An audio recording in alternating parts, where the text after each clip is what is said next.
have lots of paper.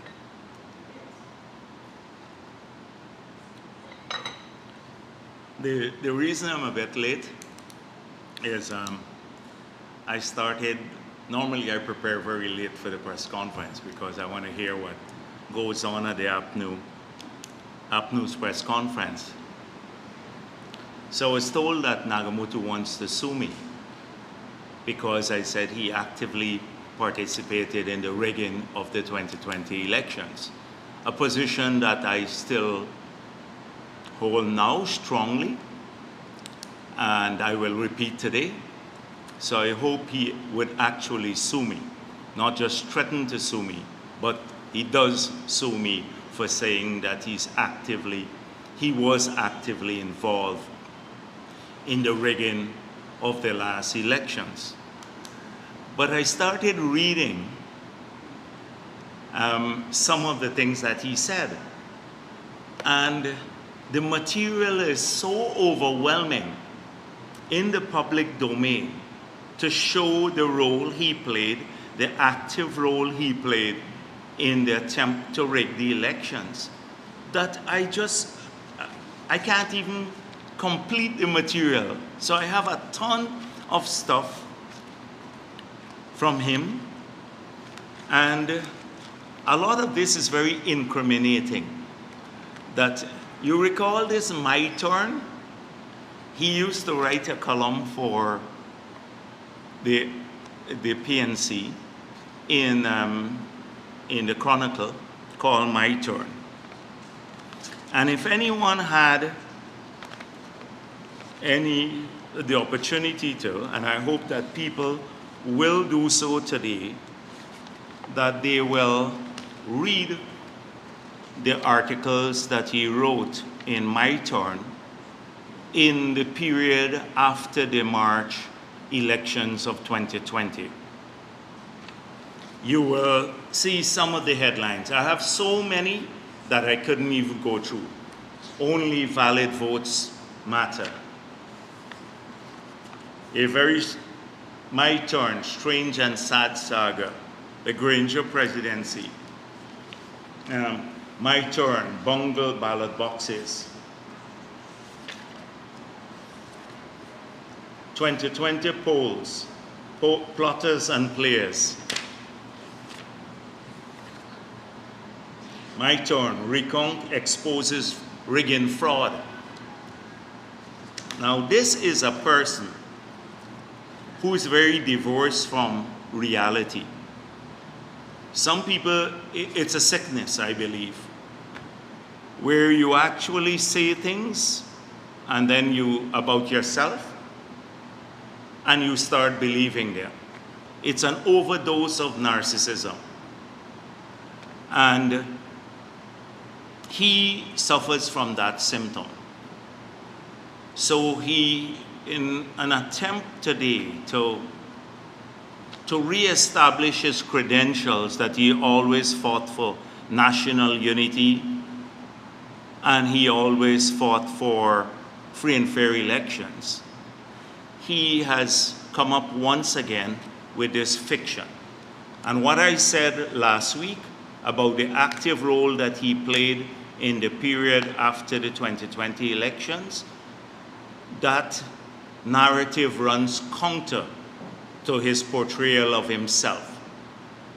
So we can have this play out in the courts. We can have this play out in the courts. Now, what is active versus passive support for the attempt to rig the elections? So he takes umbrage over my use of the word active support for the rigging. There are a number of organizations today who pride themselves as the conscience of this society. If a tin cup knocks, they have an opinion to state. And often it is against the government. But in that period, when there was this blatant attempt played out every single day, there was no Nothing could have disguised that. Not the fig leaf, the biblical fig leaf, nor a forest could have disguised their attempt to steal the elections. Any right-thinking person would know that it was the typical PNC playbook that they were working in line with. And those people stayed silent. The same ones today who have emerged as the conscience of the society, or re-emerge, I should say. They were there before 2050, the likes of the Red Thread, etc. I think Freddie Kissoon writes a lot about them. Those stayed silent, and he says they've lost the moral authority to comment on anything today, because when it mattered, when our freedom was at stake, when this country was at a crossroad between dictatorship or democracy, that they were complicit by their silence. So there is that category, and there is the category that went out there every day to justify the rigging. So the AFC came up with this fiction that the Russians were here and helping us to manipulate the votes, and they propagated it actively. Nagamootoo, in one of his documents, said, we got mercury. Now mercury, I can't find all of these silly things that he wrote about, but let me just quote you what he said. Stripped of its technical lingo, all of that simply means that Mercury used a mix of personal data on voters and remotely located propaganda from its so-called troll farms to aid in rigging Guyana's elections in favor of its client, the PPP. Now, everyone knows Mercury is a PR firm in the United States of America. We were not silent about us hiring that firm. We made it public. It was in the public domain. This is a firm that is well known, made up of people from the Republican Party, or Republicans and Democrats. They're a lobbying firm. And why did we have to hire that firm? Because we had to fight off what you see every single day, the attempt to characterize the PPP in a particular manner in Washington among congressmen. And it happens every single day with Rickford Burke and all of the others. We've just seen this, the latest attempt at the IPADG activity, but the UN, that was held at the UN. And we had to make sure that the nature of the PPP and its policies was not misrepresented in Washington. Now, here is Nagamootoo saying that we hired a firm that used a combination of remote propaganda and people's personal data of the voters to rig the elections. And this was written after June 21st, 2020, after the elections. And he claims he never played no active role in attempting to rig. These were the guys who were creating the space by claiming falsely. I will not go into all the details here, but he claimed falsely that the PPP was attempting to rig the elections. Two, that he made a whole defense of Lowenfield's attempt to disenfranchise 122,000 Guyanese by declaring their votes not valid. Nagamootoo was one who, in a convoluted explanation, as he did when he attempted to justify that 34 was the majority of 65. If you look at it, his incoherent, convoluted explanation was also applied cleverly in the Chronicle, in this article, to create the conditions for the stealing of the elections, because Lowenfield had illegally removed the votes of 122,000 Guyanese and given the majority to the PNC. He then made claims in the several headlines that I showed you, the bungle ballot, etc. boxes, the opposition plot to rig the elections, that the elections were tainted on the ground of fraud, that we were committing fraud. He listed about dead people voting for the PPP, persons who migrated, who didn't have proper identifications, the missing documents from polling stations, the same PNC propaganda that remain largely unproven. He repeated them. He had disparaging things to say about Mia Motley and Ralph Gonzalez when they spoke about an open, fair process for elections here. So we have a body of evidence to show he was actively part of the plot to rig the elections. And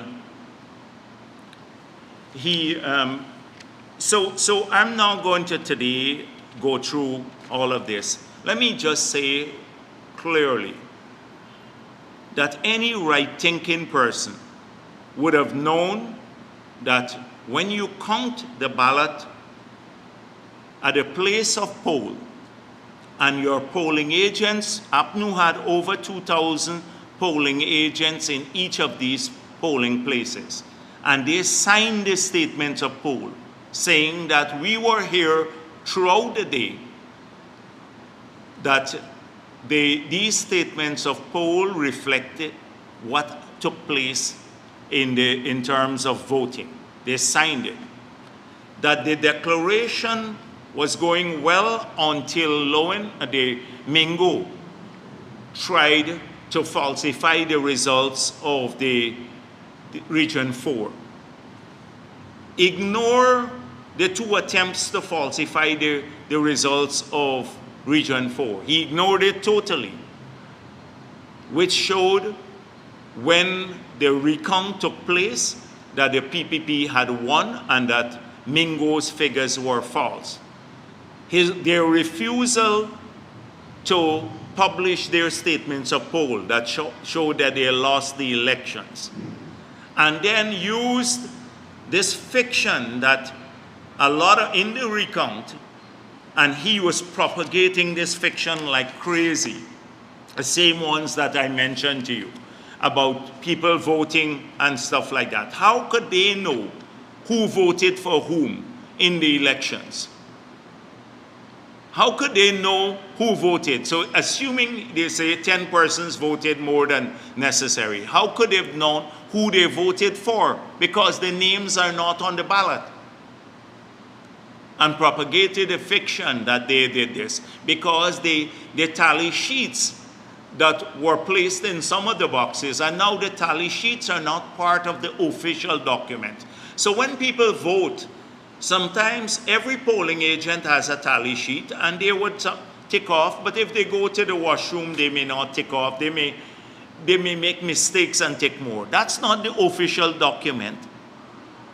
So they were using this tally sheet because they couldn't use the core documents, etc. But they had no way of knowing how people voted. And they came up with this fiction of people who were abroad voting. You remember when they said that? We found 20-something of the names that they had put on the list. Immediately, we found the people. He knew that, but he defended it. defended it and created this fiction in his articles. Was that not actively trying to rig the elections? He was very, very much part of the plot to rig the elections, steal the elections. But it was his defense of Lowenfield stealing the people's votes that took the prize. So this is what the CCJ said. And clearly he knew this. Again, there was no need, right? If you look at, and this is reflected in the Commission of Inquiry report, and let me say that there was a full Commission of Inquiry into the elections, and that Commission of Inquiry concluded that there are individuals in GCOM who were trying to steal the elections in favor and often in complicity with the PNC-APNU AFC. So there's a conclusion from an international commission of inquiry. Every single international organization has concluded that this is so. Every right-thinking person in this country has concluded that that happened. And until now, Nagamoto and the others still hold the view that they won the elections, but they can't produce their statements of bold. Look at what Norton recently said. They can't accept that. So they're still in that fantasy land. But the CCJ couldn't even be clearer. The CCJ said, at the point in the electoral process where Article 177 2B is reached, there is no further need to reference valid votes because subject to Article 163, which is triggered by election petition after the election, the relevant validation process has already been completed. It is therefore unnecessary for the Court of Appeal majority to qualify votes in Article 177 2B by inserting before it the adjective valid, and in any event, they were wrong to do so. This is the CCJ saying that the attempt to insert an adjective before the word vote that is not only unconstitutional, but not valid. Article 177 2B rightly only needed to reference more votes, and there is no basis for the Court of Appeal to assume jurisdiction to interpret that provision. It is clear that under the legal infrastructure governing electoral process, unless and until an election court decides otherwise, the votes already counted as valid votes are incapable of being declared invalid or by any person or authority. And by the unnecessary insertion of the word valid, the Court of Appeal impliedly invited the CEO to engage unilaterally in a further and unlawful validation exercise unknown to and in clear tension with the existing constitutionally anchored electoral laws. I can go on. This is the CCJ wiping the floor with the Court of Appeal decision and with the CEO's attempt to make invalid votes that were already counted and part of the recount. And even after this, after the Court of Appeal gave clear instruction, now the CCJ gave clear instructions. What happened? Lowenfield came back, and instead of using the recount figures, he then went back to use Mingo's declaration to declare the results and submitted that report to the commission. He went back to the fraudulent results. And this was what Nagamoto was defending when he talked about the valid votes. The same Nagamoto shamelessly The night of the no confidence motion, he accepted that the government had been toppled and that the constitutional provisions required elections within 3 months. And then he squatted, I said he squatted for 5 months in the house of the Prime Minister, enjoying the perks of the Prime Minister after the election, because he knew that even if the APNU had won, he still wouldn't have been Prime Minister, so he should have vacated the premises earlier. But he actually squatted there for more than a year and a half. And I was doing some quick calculations about how much we spend and if you have an imputed value for the rental of the property. We should recover from Nagamootoo for squatting illegally in that property maybe about $50 million and enjoying the perks of the Prime Minister long after he was eligible to do so. But he then, in one of these articles, he found that it was a plot. It was a plot of the PPP, and that the courts in Guyana and the Constitution that they upheld allowed them a plot to remove them early in their term. The courts and the Constitution allowed them to stay the full 5 years.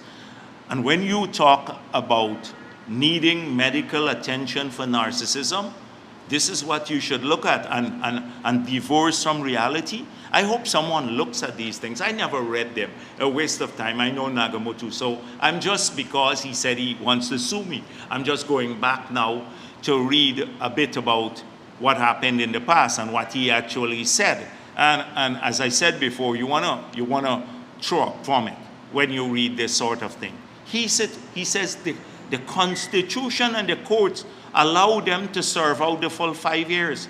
It's not that.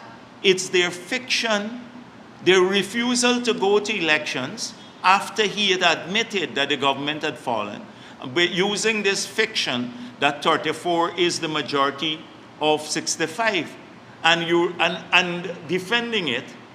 It was their deceit. It was their low liveliness, if there is something called that, low life. This is typical low life behavior in Nagamootoo, low life behavior. And it's not behavior that is in the domain of Katius alone. Seems to be something characteristic of a lot of AFC leaders. To say that the Constitution allowed you to do this in one of his articles, and when we know what really played out, and even after the CCJ ruled that they had to go to elections, that the government had fallen, and the Constitution is quite clear 3 months after, which should have been held latest by February or March of 2019,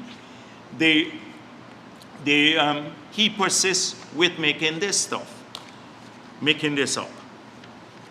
So I noticed in the whole story, towards the end, as they were getting closer to the results and he saw the writing on the wall, he came up with another fiction that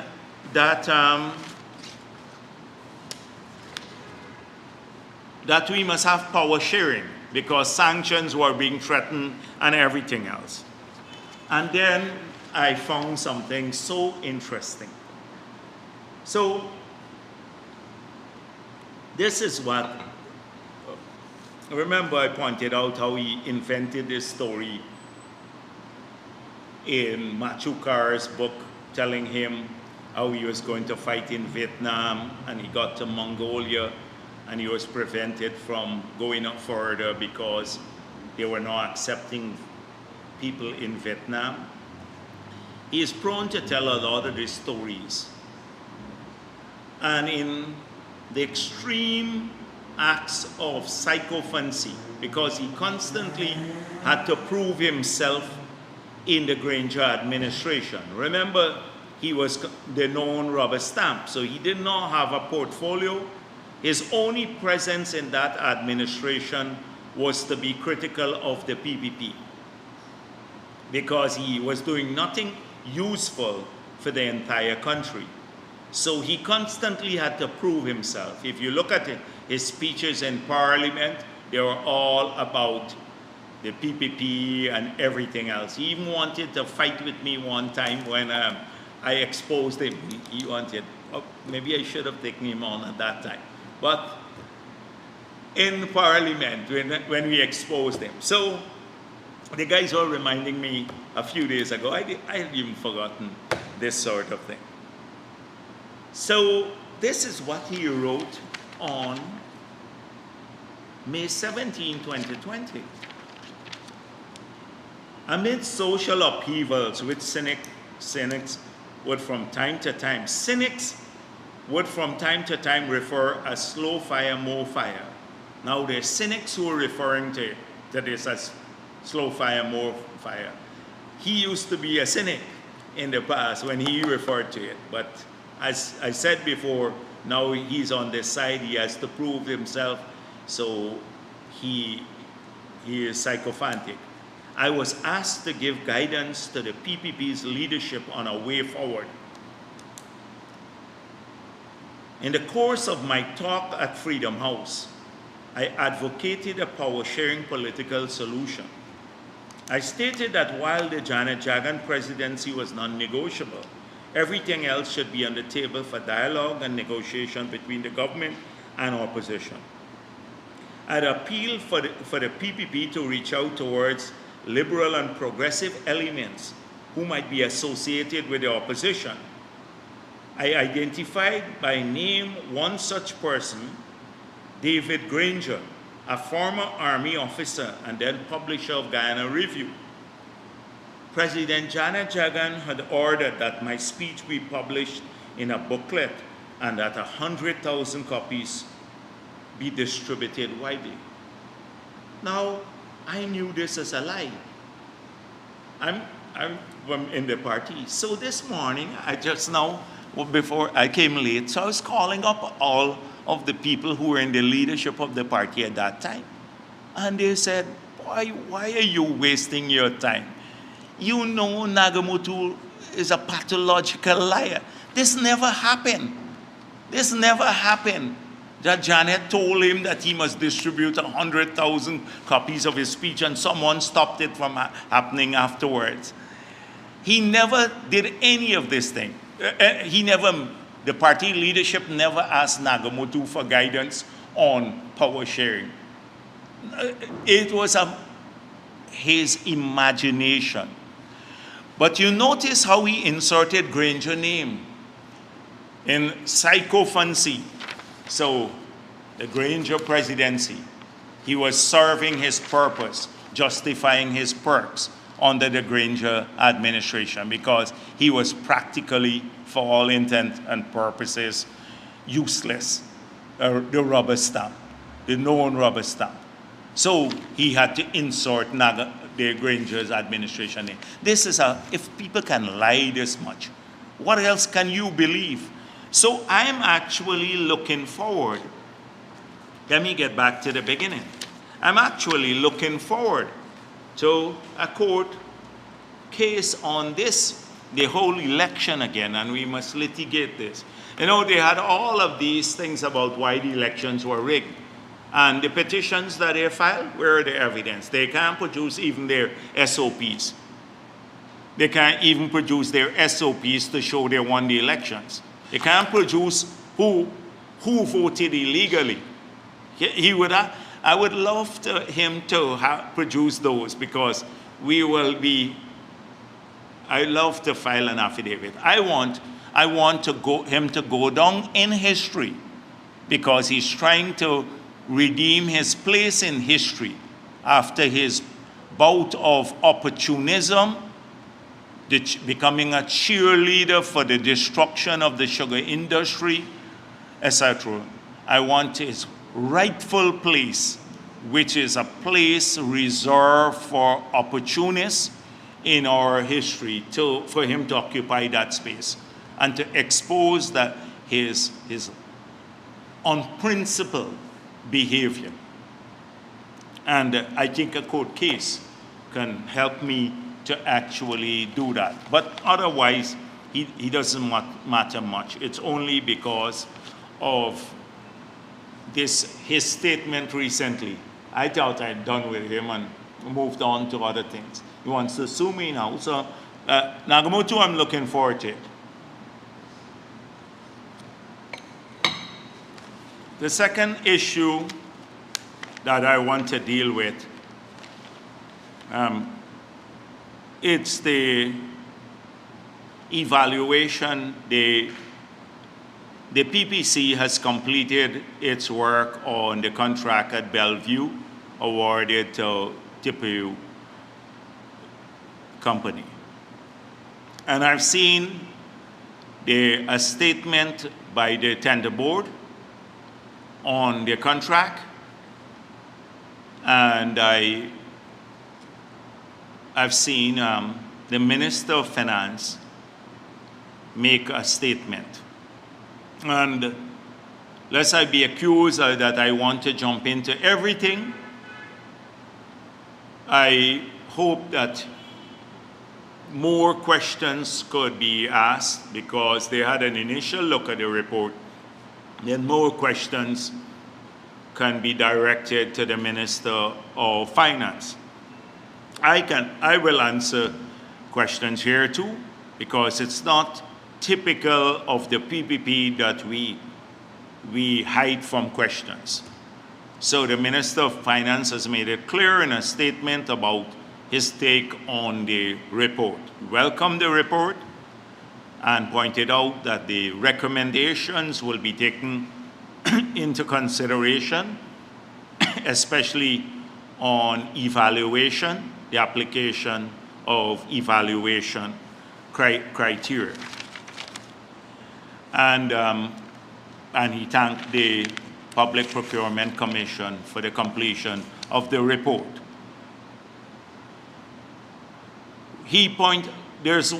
So here are some lessons that I want to have established from this report, and to show how our approach is very different than approaches by the APNU AFC.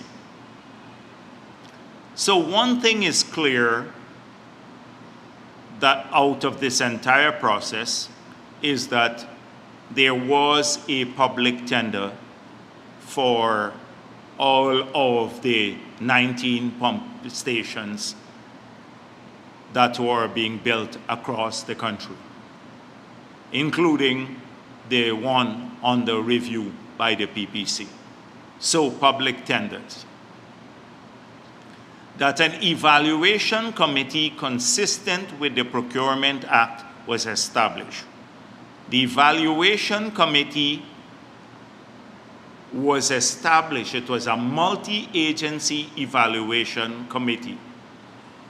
So I asked who the evaluators were today, and they sent me this document. The evaluators were Mr. Randy Beckles, who was the coordinator for the particular project, and he is the procurement officer from the GNBS, Bureau of Standards. Ms.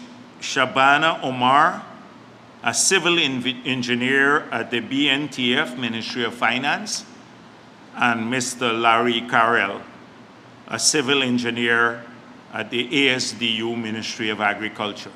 These were the three evaluators.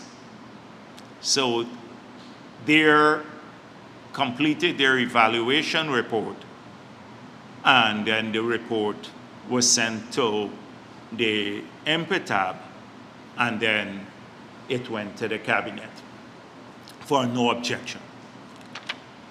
So clearly, we had a multi-agency, the evaluation team established, consistent with not the law, but the law doesn't say they have to come from different agencies. They can all come from one. In this case, they came from 3 different agencies of the government to review this, in this case, this particular bid. So that's the second thing that happened. The third issue is that the investigation of the PPC was initiated on the basis of a complaint by Patterson, the minister, not by a aggrieved bidder. So a number of people have commented, how come we complain about that issue, that it's more political, and when Patterson himself was subjected under the APNU government to an investigation based on a complaint by the PPP Civic, Gail Teixeira. So are we not duplicitous? Well, the reason for the complaint against Patterson is very evident, and it's different. First is that in this case we had a public tender and an evaluation committee established by NPTAB and a recommendation by NPTAB to the cabinet. In Patterson's case, it was an unsolicited bid to the minister, an unsolicited proposal to the minister, which he took directly to the cabinet. So there was no tender process. The minister took somebody went into his office and dropped off a proposal. He then took that proposal, bypassing the evaluation committee and the NPTAB. He took it directly to the cabinet. The cabinet approved it. Now, the finding of the PPC at that time, and the finding was very clear, is that the Procurement Act that the PPP had passed when I was president removed the cabinet from direct award of contracts. It gave the cabinet a no objection role, that it is the NPTAB that awards contract, and then they seek a no objection from the cabinet. And should the cabinet not agree with their award, then it has to send it back to NPTAB with a note saying why it does not agree with the award. So that is what we changed. We are one of few countries that remove the cabinet from the award of contracts. It's done at NPTAB. Now in this, that was a clear breach. Nobody else could have complained. An aggrieved contractor couldn't complain because there was no tender process to have an agreed contractor.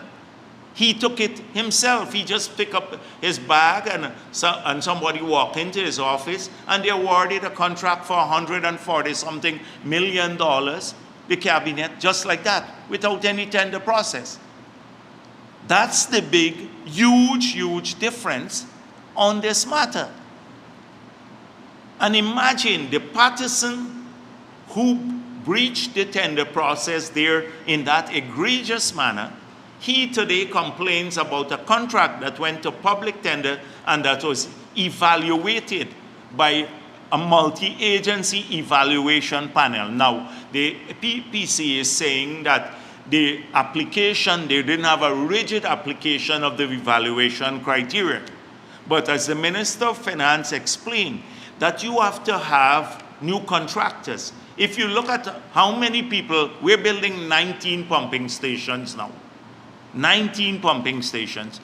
You have very few people with the capacity to build all 19, maybe 2 contractors who have built this with any in the historically. So you have 19 to be built, to undergo construction. So often you have to bring in new contractors who may not have the full experience, but you have to see if they have comparable skills, and then have a rigid supervision of the contract. So what the focus has been to, today I want to bring back the focus on what we are doing. Because APNU always complains about one thing. Mahipal goes someplace and talk about how deep you should drive the pile, and how the hole is narrow and all kinds of stuff. He knows he's an engineer now. That's his thing. Patterson complains about one contract. So what are we doing here now, this government, about building capacity? So they ignore that 19 pumps are undergoing construction now across this country. The 19 pumping stations, let me say pumping stations, because you will have 37 pumps installed in 19 pump stations. The number of beneficiaries, once they're completed, will be over 140,000 persons who will benefit from improved services in their communities, both drainage and irrigation of a domestic nature and also for agricultural areas. 140,000 odd people will benefit from these 19 pump stations with 37 new pumps being installed across the country. We lose sight of that this government is investing in people and ensuring that we're preparing for adaptation. We lose sight of the fact that we're adding, by these 37 pumps, 5,260 cubic feet per second pumping capacity. That's a massive amount of water that you can get rid of if we have floods. We lose sight of that.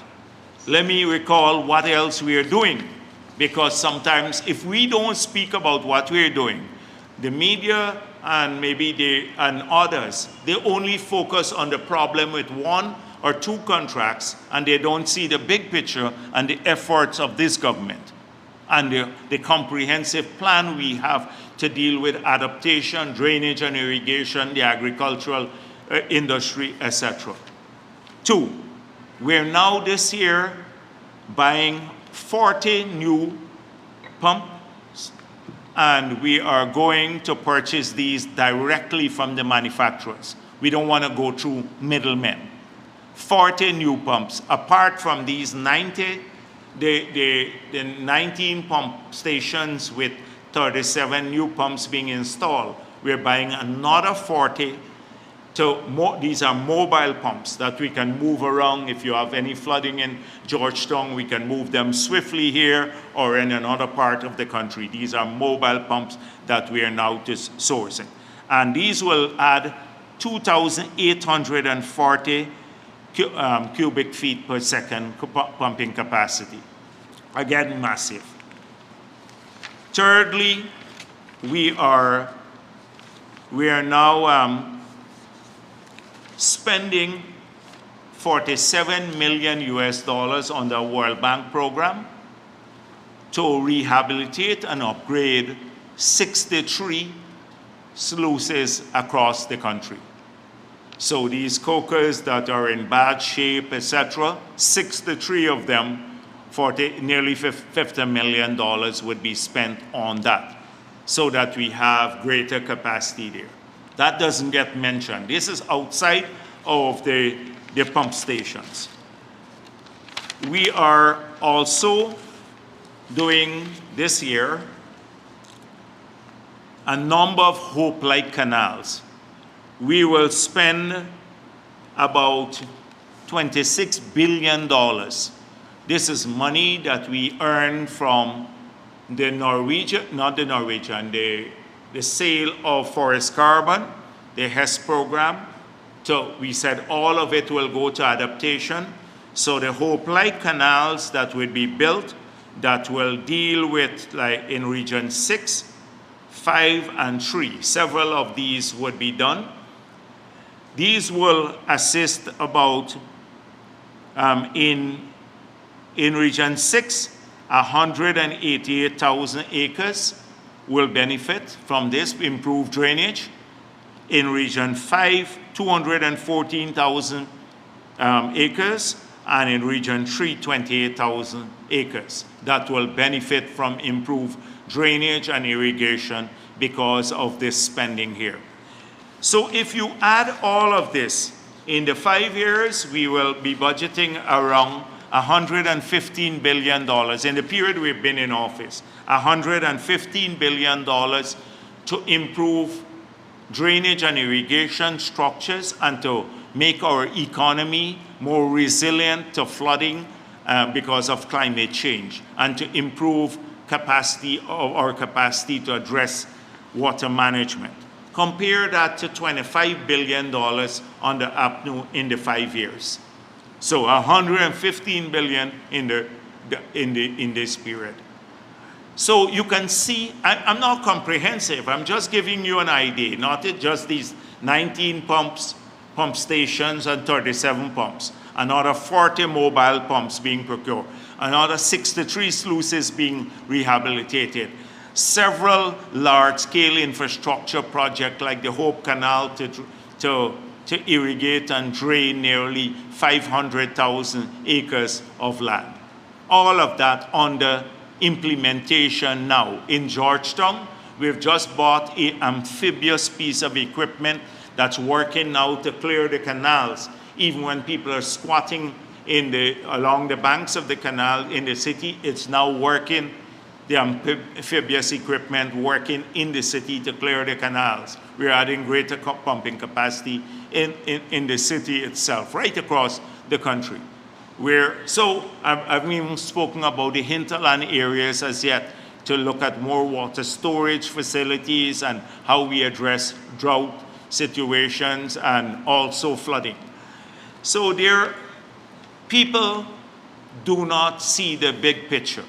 And I wanted, whilst it is right for people and the media to focus on transparency in all of these projects, they need to see the many other projects that are successfully implemented and the government master plan. And then to see the difference between us and APNU. So I just pointed out how it's different. They were not tendering for anything in that past. So I just wanted, in my reading, because again, like when I started reading about Nagamotu, I found a treasure trove of nonsense that they had spoken about in the past. So I want to give you a little experience about APNU and how they approach these issues. This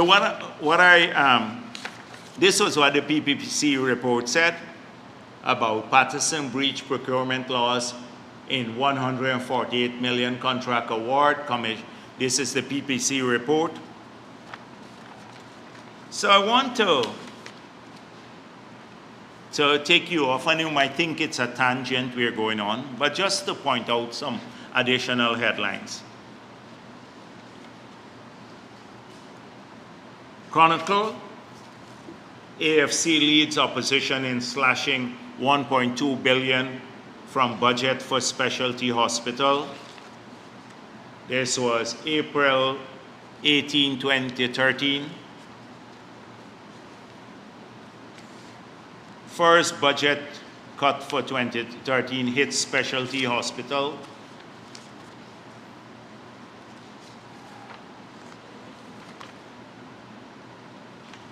Etc. Let me give you, I have a ton of it. So we then, the story behind the specialty hospital was when we identified the area next to Movietown to put the specialty hospital. The first comment from the opposition was, we're building a hospital for special people. It was a specialty hospital. It was like a hospital that specialized in certain tertiary care, not for special person. So that was the first comment, the specialty hospital. The second comment was it's corrupt. So Ramjatan was hired by a company called Feathers Lloyd to complain, an Indian company, to say that the company that won the bid, another Indian company, and this was financed from a loan from the Indian government, that company, there was a fraudulent transaction in the evaluation, and that the company that he represented, named Feathers Lloyd, should have gotten the contract. So Ramjatan, who was also AFC member, we believe there was a conflict of interest. So he was the lawyer for the company, and then he was in Parliament trying to block the project by slashing the funding, etc. So the Starbuck News, I think it was an interesting, I'm not sure which news here, might be Starbuck or Kaicho, did a interview with Ramjatan, and then they said, Ramjatan denies a personal interest in specialty hospital, and they questioned him about the same issue. How is it that you are representing this company now, and you're also fighting in Parliament to slash the project, to kill the project? And he said, he gave a number of convoluted explanation. Oh, the company had offered a discount, his company, and it was not taken into consideration in the evaluation. The NPTAB at that time said, we don't take discount into as a criteria in evaluating bids. But to cut the story short, he was questioned about his conflict of interest. So then, on November 26, 2015, miraculously, for the same hospital, the government of Guyana signed an MOU with Feathers Lloyd to build the same hospital, the specialty hospital. But guess who? With whom they've signed it? Feathers Lloyd. And that was Ramjatan's client. No public tender. Not a single public tender for that project. So this is what government criticized for contracting company, and I think it was a Starbuck story that said, in light of Feathers Lloyd Corporation Limited being pulled from the special no, let me don't go there yet. Let me just give you sequentially. So they signed this MOU. So then the Feathers Lloyd company was sanctioned over fraud and corrupt practices by the World Bank. And so there was a whole expose about the government of Guyana signing a contract with a company that was blacklisted by the World Bank that had been Ramjatan's client from the early period since 2013, and Ramjatan was central in killing the project under the PPP built by another contractor. So this is worth investigating. And then to connect this all with what I was speaking about, because drainage and irrigation, now back again. I was talking about drainage and irrigation. So how do we connect all of this again? So here on August 7th, the government of Guyana signed a contract with a company named Apollo to procure a large number of pumps. So I think it was 9 mobile pumps 9 fixed pumps and 3 mobile pumps. Not the pumping station, just to buy the pumps. Up to today, when those pumps came in, they're underperforming. Those pumps are underperforming that they bought. So they bought the pumps from Apollo, an Indian company. That was in 2018. And the person who signed the contract for the Apollo company was a person called Ajay Jha. So I look at the same story in Starbuck News. And this is the final paragraph of the story. It says, Apollo's representative at yesterday's signing was Ajay Jha, who had previously been here on behalf of the company Fidders Lloyd, the same Fidders Lloyd who was Ramjatan's client, who was blacklisted by the World Bank, that the government had signed an MOU with as soon as they got into office to supply these pumps that are underperforming today. The same man left Fidders Lloyd,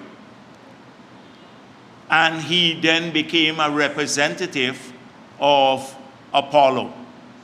And so his appearance, this is what Starbuck News said. Apollo's representative at today's signing was Ajay Jha, who had previously been here on behalf of the company Fidders Lloyd, which had been engaged for the now scrapped specialty hospital.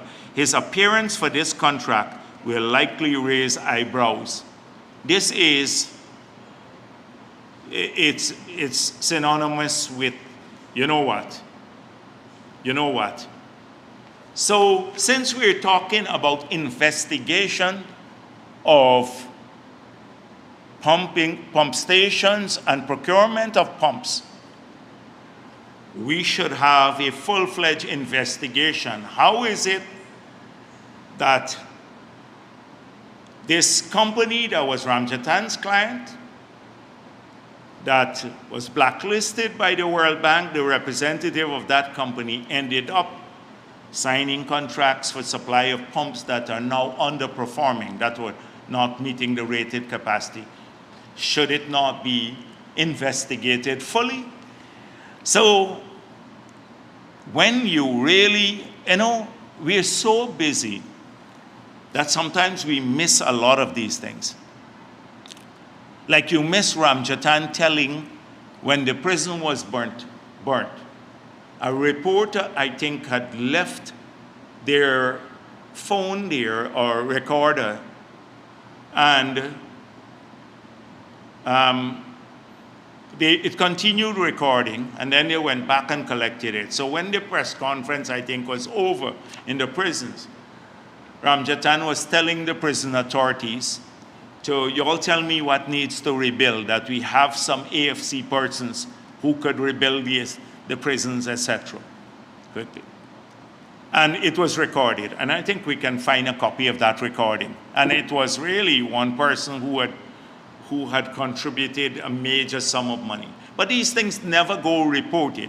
So today we're talking about procurement of pumps. We're talking about investigation into procurement practices. This largely went unnoticed. No eyebrow was raised then, because Starbuck News was questioning whether eyebrows would be raised. Well, now let's raise some eyebrows and ask Ramjatan what role, and the APNU AFC government, what role they played in the procurement of these pumps, how the representative for Fidders Lloyd ended up being the representative of Apollo now that got these contracts that was close to Ramjatan, that got these contracts that are for pumps that were supplied and underperforming today.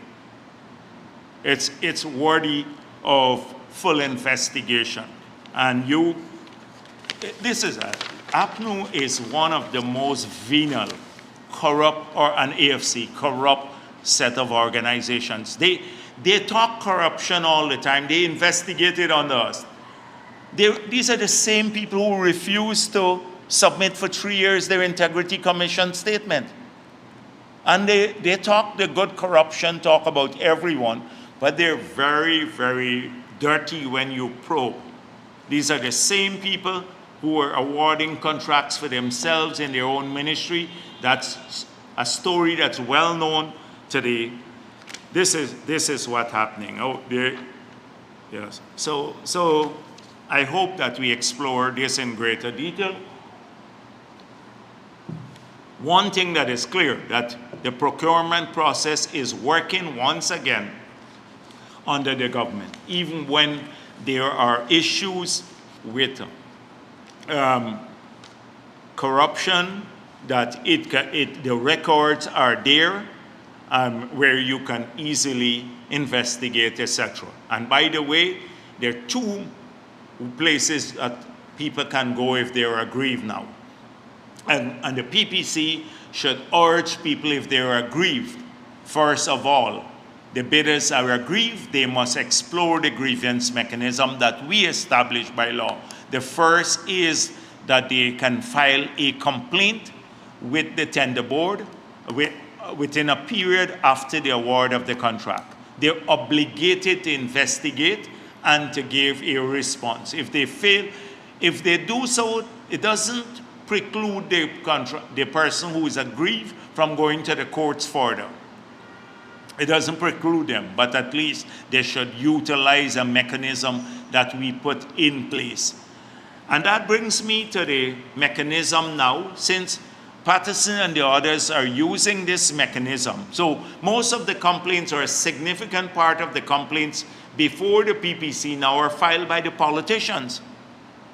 Politicians, even when you have an open procurement process. Unlike when we filed against this politician, there was no open process for people to bid. So I'm pleased that this constitutional body is working, and the opposition is using it fully. Although I don't believe that in cases that they can bog this body down with their usual gaffe about corruption.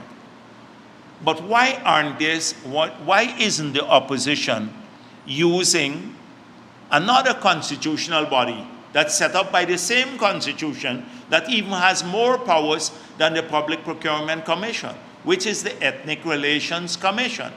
The Ethnic Relations Commission is empowered to even sanction the executive and sanction political parties if they use race as a mobilizing tool, and can investigate cases where people feel aggrieved as if they are discriminated on the basis of race. And we set that up. We advocated for it. We created a constitutional body that very few countries have. Why don't they utilize that?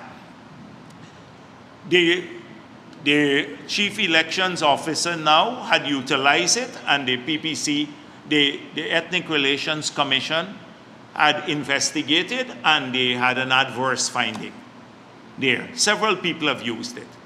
So if you think that there's so many cases of discrimination, you can use this tool like how they're using another constitutional body. Why is it that they can't do that here? Because they don't have evidence of institutionalized racism in the government. In fact, they see us, if you look at it, you will see attempt to fight racism by this government and party, and that they're the only racist party, the PNC. So that is why they go to catch the unsuspecting people at the UN forum. They can go to the UN forum and make a statement without consequences, like the one we had in Geneva, and no more recently the one in the International Decade of People of African Descent. They go there and claim discrimination because it can't resonate here, but there is a mechanism that we set up that if people feel aggrieved, they can use the mechanism there. They would not use it, but they'll go there because it has propaganda value. They'll go to the Congress people and talk about it.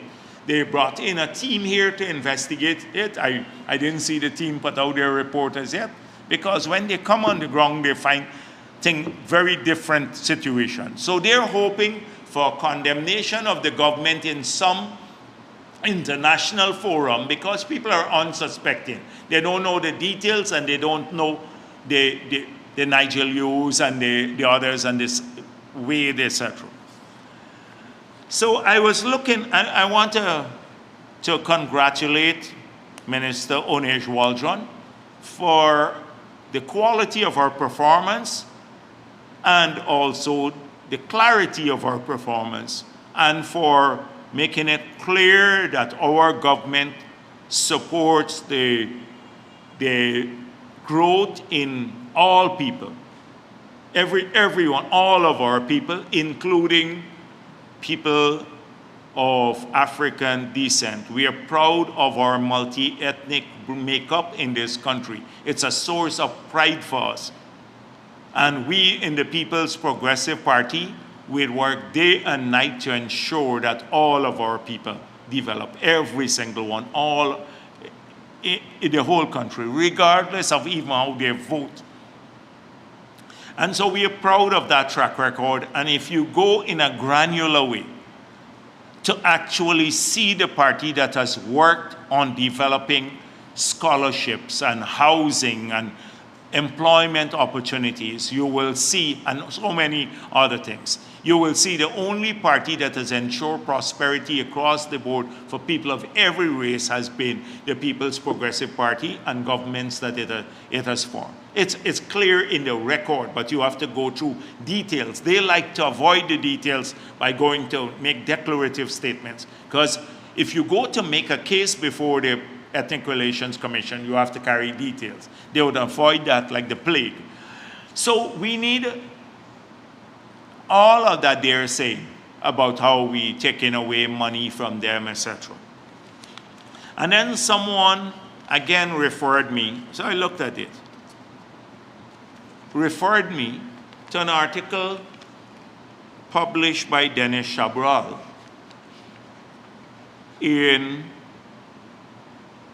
on 11th of June, 2018. International Decade of People of African Descent, Guyana, must be scrapped and replaced. And guess who said that? We're in opposition. We're in opposition. So who said this? Representatives of several African groups from across Guyana on Sunday agreed by majority to call for the country coordinating mechanism for the decade for people of African descent to be scrapped and a new body established over concerns about its formation and decision making. When the vote was taken, 36 persons showed their hands for the mechanism officially named the IPADG to be dismantled, and 16 persons voted for it to be repaired instead of restarting from scratch. 36 persons voted for it to be scrapped, and 16 said, let's repair it. I can go on, but if you have an opportunity to read this, you will see that you will see the criticism. It's detailed in here about how, let me just read. So Alexander has sued me about comments I made when I said that the IPADG and how, remember when they were going to the Coffee 250, which is a major part of the IPADG and disproportionately represented in the IPADG, they were going to hold a public function about saying that we're practicing apartheid in Guyana, the PPP government. And I pointed out, you recall that, and I pointed out, I think it was a press conference at the convention center, it just about gotten into office, about how the law, they're established with beneficial ownership under the law. Members of the IPADG were listed as the beneficial owners because they were established under the Companies Act. Beneficial ownership means, well, it's if the agency is wound down, which is the typical commercial law and the Company Act of Ghana, that the beneficiaries would get resources. And I was pointing out that we continue to give them about $100 million a year in the PPP government, and the money was not going to ordinary people. And therefore, that it was going to, it being spent on internally. And that was parasitic. And well, here this article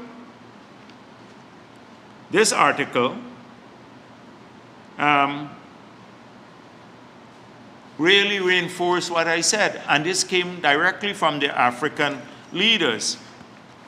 It speaks about Eric Phillips warned that the IPADG rental of office space at 121 Regent Street border from Charles Corbyn would give political ammunition to opposition PPP to raise concerns about conflict of interest between Corbyn and IPADG's chairman, Vincent Alexander, because they are both commissioners of the Ghana Elections Commission.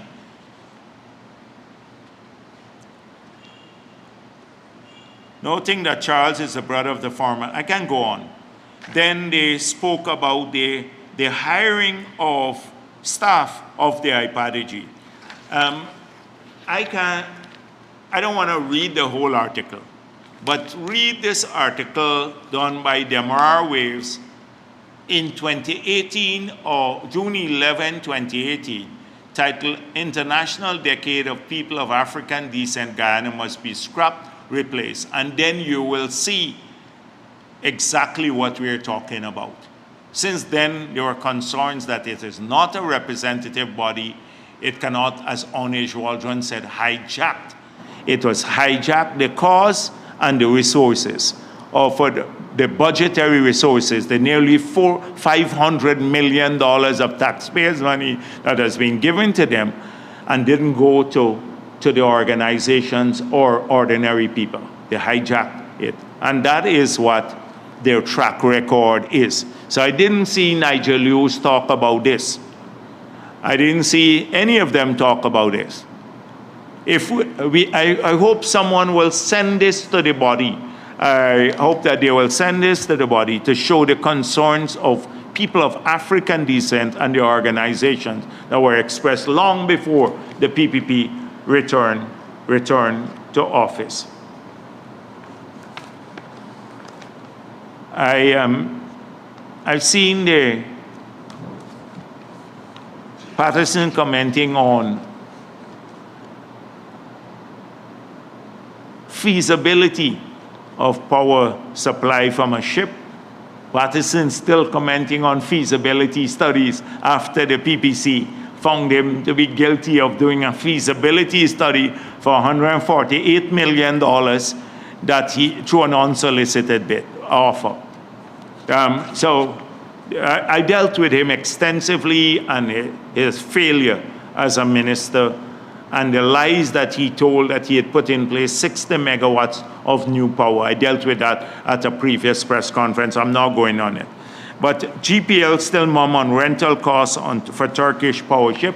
GPL has put out a statement. I've asked them to put out a statement, and they detail everything from the company to the power, the amount of power, which we said the last time, 36 megawatt, the cost of it, the rental cost, as well as O&M, where it would be located. All of that has been in a press release that came out of GPL, so that Starbuck News headline would be answered. We weren't mum, even whilst we were negotiating, we didn't close the deal as yet. And I even answered questions here when asked, where was it? I said it's Car Power, it's a Turkish company, it's under 8 cents per kilowatt hour, inclusive of all of the other things. 36 megawatt. We give almost every detail, even before this was concluded. So that is not accurate. Now, I see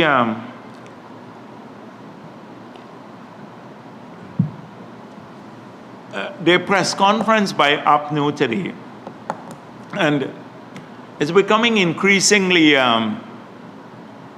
difficult to respond to them because who they have? Sherwin Holder. Sherwin Holder, I think he was, I don't know, I heard he was terminated by a private company, and then he doesn't know anything about anything. Remember, he had no experience, never in government, even in a junior level. So how do you expect me to comment about anything he says at a press conference or anyone take it seriously? And Lowe has been a man who, he was working at Sarah as a junior analyst. And these are the people that they put from this Burnham's party, Burnham's great party, PNC. They've reduced it to two mediocre persons who don't know their head from their foot to host press conferences on behalf of the party. So do you think we should? Nobody takes them seriously. Why should we take them seriously? So I'm not going to waste my time responding to them. If Norton says something, I might be tempted to do it because at least he's the leader of the opposition. Now, it's been interesting about the developments. I've been asked about the developments in the PNC and the missing CPU. Now, lots of things around election time go missing for the PNC. The statements of poll at the national level are still missing. We need to now, somebody got these statements of poll up to now that show they win the elections, but they're missing. I think they took flight into outer space, and we need to get higher rocket to bring them back to Earth.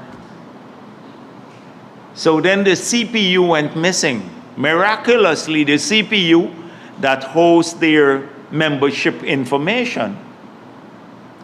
Now the CPU can't grow feet and walk out of the computer because it's a part of a computer and walk out the computer on its own.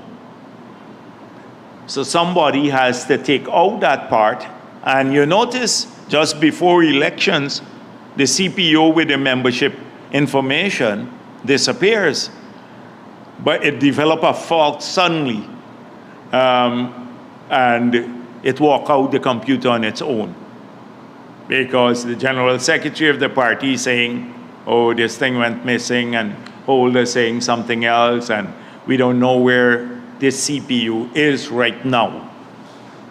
So one member, the Gary Best call for a forensic, I think he wants a forensic audit or something like that, an audit to check the CPU again. They're always good at calling for audits, but don't deal with the principle. This is typical of APNU. Typical. Internal or external elections. They will falsify, and you always have these problems around election time. So it's such an interesting thing for me. And I don't understand. People take it as routine, but it exposes the nature of that party, the very nature of the party, and the need to probe it a bit more. Because if they can't deal with that issue or be clear on it, how could you trust them to do anything nationally? We already clear they don't have any plan.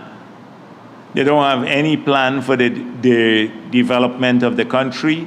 The media develops the plan for them. Every week they go and comment on the media. One week it's something, another week it's something else. They're just responsive all the time. They don't take a position, outline their plans, and then stick to their guns because there's no proper assessment of the plans and their sustainability and impact. So we're clear on that. We're clear that their vision is constrained to solving day-to-day problems alone. They can't see beyond the next year, and that is why the solutions that they often think are solutions are not applicable in any sustained system. And now we've established that a core value is not just to rig elections at the national level, but even internally, they don't have to deal with this issue. Now, we've always known NAPNU to use race at the national level to mobilize people. Race, racism, and lies. Killing, the PPP killing through extrajudicial killing. They already said, I see the IPADG people still running with the same old line at their presentation 2 days ago. They haven't changed much. That's it. And they're unwilling to change. Now, the future of this country is for all of the people, and they need to see themselves reflected in all of the institutions and parties, political parties. It's only when a political party makes a dedicated effort to reach out to people of every race and every religion and to work for their support, and gender too, and to work for their support, that it could consider itself truly national and can build this country in a sustainable way. Just look at the experience of APNU. Almost every person of Indo-Guyanese descent. Look at the guy from the treasurer. He was practically forced out after he complained about Norton, the 20 blank checks from Norton, one an Indian or there. Then Yubraj, who was called semi-illiterate, not semi-literate, semi-illiterate by Sherwin Holder. I'm not sure I disagree with the characterization. I'm just saying that he complained. Now, this vile anti-PPP guy who did nothing for the city, because he was just useless, basically. And he's a total sycophant. But even he complained that being marginalized based, I saw the Starbuck News article, that he complained about marginalized because of his Indian heritage. Then Amna Ali also is they say that she's PPP. Now she's become PPP. Now you've ever heard Amna Ali in Parliament? Amna Ali, used to be the vilest from the other side. She and Nagas and all the others. And Amna Ali she was the one who said, bring it on in the no confidence motion, right? She was saying, bring it on and stuff. And majority is a majority and all of that. She is now PPP too. Very uncomfortable. And now they're complaining about racism internally in the PNC. Internal racism. So this party is a moribund party.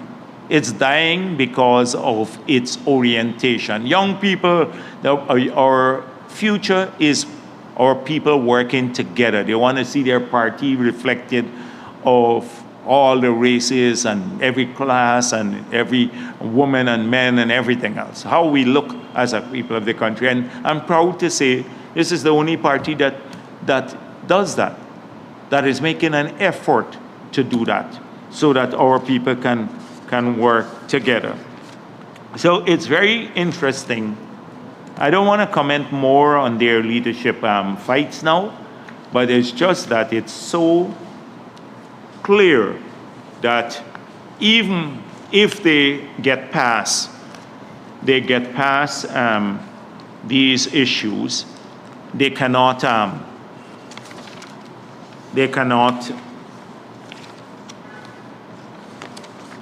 lead this country, even if they get past these issues and the subsequent mending that will take place. Now, there's one I'm going to deal with one editorial from the Starbuck News, and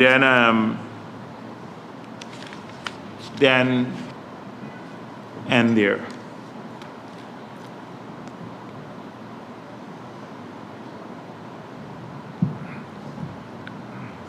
So this editorial was written on the 13th of April, 2024.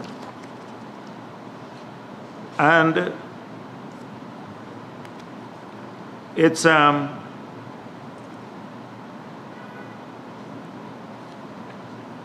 it says things like, the government has vulgarly tried to defend the wholesale ripping off of oil by arguing that the country is a huge carbon sink and will remain so because of its large forests.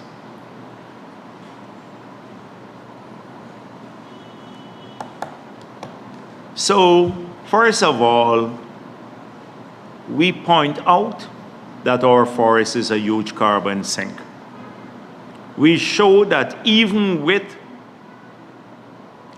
a maximum production of 6 FPSOs, the total carbon, scope 1 and 2 carbon emissions of our production in Guyana will be about 120 million tons over 10 years, or 12 million tons per annum, leaving out the forest as a sink. The sequestration alone, the sinking and the removal are two different things, right? The sequestration.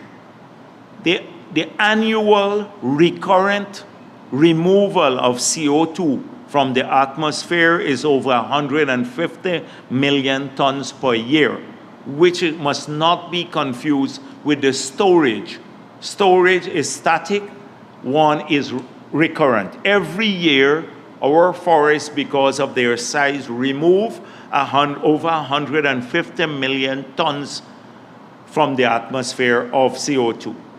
We pointed out that this is more than the emissions of 3 large Scandinavian countries, a service which our forests provide, outside of the sink that they are mentioning here, the carbon sink.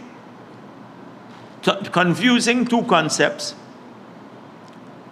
So that's only at peak production. We're only emitting about 7% of what we annually would be removing from the atmosphere. So we will remain a net negative carbon producing country, even with peak production, both from the perspective of the stock, which is the sink, and from the perspective of the removal, which is the recurrent part. That's major. Secondly, we've argued that all the scope 3 emission is that this oil is used in other parts of the world. So that's where you have to account for the emission when it's burned, because we have to account for the emission when it's produced. The countries that are utilizing it, because they have a choice of buying or not buying the oil, using it or not using it. So when the UK buys our oil, or India or the United States, they burn the oil, they emit the emission. So they have to account for that emission over there. If they choose not to buy oil and supply themselves or their demand for energy from a different source, then that's fine too with us. And that's why we argue that there must be a reduction in demand as part of the solution to net zero, apart from the reduction in supply. Because if the demand keeps growing and you don't meet the demand by renewable, you have to increase fossil fuel production, which is what's happening globally. So that is where the accounting takes place. And this is entirely consistent with the convention, the Intergovernmental Panel and the UN Convention here on how to account for carbon emitted. entirely consistent with that. That's lost here. Then the justice argument that we now, the US is expanding production. Every country in the world is expanding, not just production of gas, or not every country. The countries that are producing, expanding gas production. Some are pumping more oil, and some have even returned to the production of coal, like the United Kingdom that wanted to ban coal, which is the most polluting of all fuels. They're expanding the production of coal. So where is the justice that we must stop? We must be responsible, stop producing oil here because we're worried about climate change, when our forests can be an offset. But even without the forest, assuming without the forest, we are just producing a tiny part of the emission. It's utilized mainly in those countries. So where's the justice argument? They're expanding production. That's lost here in this editorial too. All of these positions get lost in this generalized thing. Now, I told you already, there's an anonymous guy in Kaichor News who I think I know who might have done it. But look at the methodology for calculating carbon sequestration and all of that. And Googling it online, when there are documents to show the exact calculations that our forests, where our forests sequesters and store, based on practical studies and international verification. There are those available, and then they just use some Googling, some search on Google to justify it. But I don't want to get sidetracked by this. So here the justice thing. So should we produce oil or not? Should we produce oil or not? Van der Radzik was asked by the BBC interviewer, and up to now we didn't get clear an answer. Sometimes they say stop producing, sometimes they say produce it differently. So the question is, should we produce or not? In the face of everyone else increasing. The wealthiest countries are increasing their production. And our fossil fuel, it's light sweet crude, it's less polluting, and we are a tiny part of the global production. The next question is, anyhow, let me don't go on much more longer because we can have a full defense. But let's conclude that what is vulgar here is not the government arguing they're ripping off of oil by arguing that the forest is a huge sink. What is vulgar is an attempt by some people conveniently to make us as the bad guys in this global system where we have taken consistent positions. We have argued for a carbon tax. You know what that means? Which oil producing country now has forcefully remained in the forefront of the argument for carbon tax? That means that in the countries where the oil is used, including our oil, that the people have to pay for the externalities. So if there's a carbon tax through the cap and trade system or a direct tax, then the price of oil for those countries will go up. And then it will give greater incentives for the introduction of renewables in those countries. Which country is doing that? So let's make it clear one thing, that this is a vulgar, the person who's writing there is the most vulgar. They refuse, and dishonest too. They're not saying we should, looking at the world. It's totally dishonest. And we never argued that because of the forest. Whether we had forests or not, we would have had to utilize this because justice-wise. But now our forests still give us we're morally superior in our arguments to those countries that like to lecture about climate change, because where they want to get to in 2050, we're already there, which is net zero. The whole world is now putting up their plans. The developed world, they have to submit their NDCs, the nationally determined contributions, through the UN system, and everybody says raise ambition, and all of them have to say how they're going to get to net zero. Guess where? In 2024, what they're aspiring to do by 2050, we're already there. We're already net zero and carbon negative. So nobody should lecture us again, as the president said, on this moral superiority. That's the first point on the editorial. The second part is, it's also a matter of conjecture why both ExxonMobil and the government of Guyana are keeping the public in the dark as it relates to the increased oil and gas reserves from recent discoveries. Withholding this information does not accord with transparency and accountability. So right now, there is an assumption that the information is being withheld. That's false. I've pointed out to you that we get these reports every 3 months, and the reports that we have that state that what the reserves are, and that has not changed materially over the past maybe year or so. So that's not withholding information that we have. The information about the reserves have been part of that report, and it's around the same 11 billion barrels. I've pointed out that the increased oil and gas reserves from recent discoveries, that a discovery doesn't mean that you know the size of the reserve. That to get the size of reserve long after the discovery, you have to do appraisal, see the type of rock, a complex process before you get to reserve, the establishment of reserve. So it's false from that second premise, that immediately as you discover, you then know what the reserves are.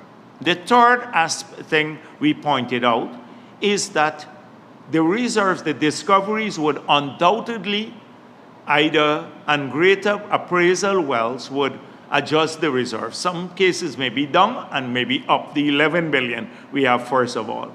And undoubtedly they will grow the reserves in the future once you finish appraisal.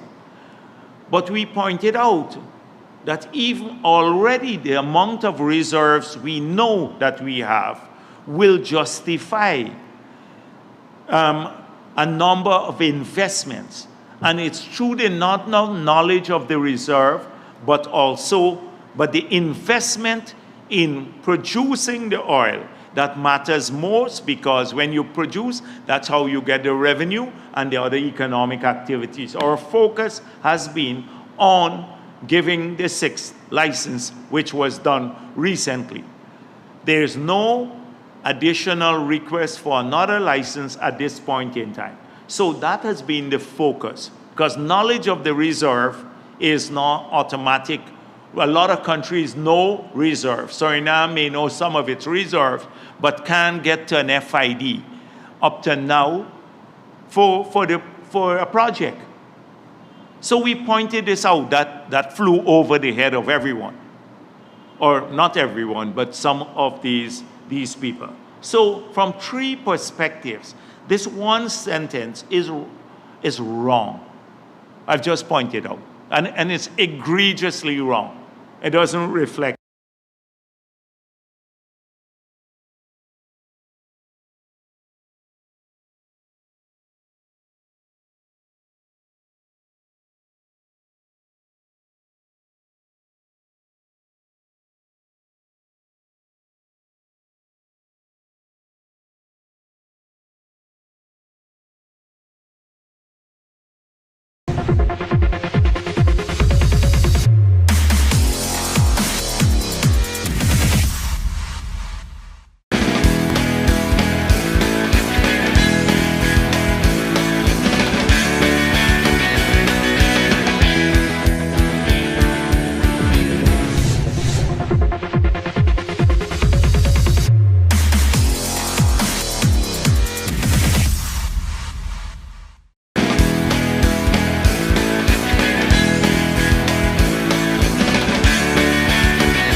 over a period the rate of production.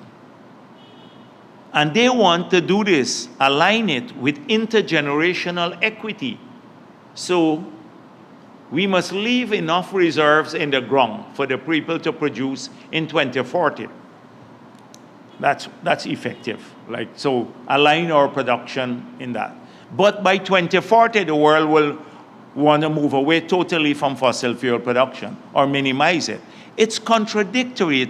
It's almost, I don't understand how people could do a full-fledged, practical, technical analysis and still mix up two contradictory objectives and call for both in a single sentence.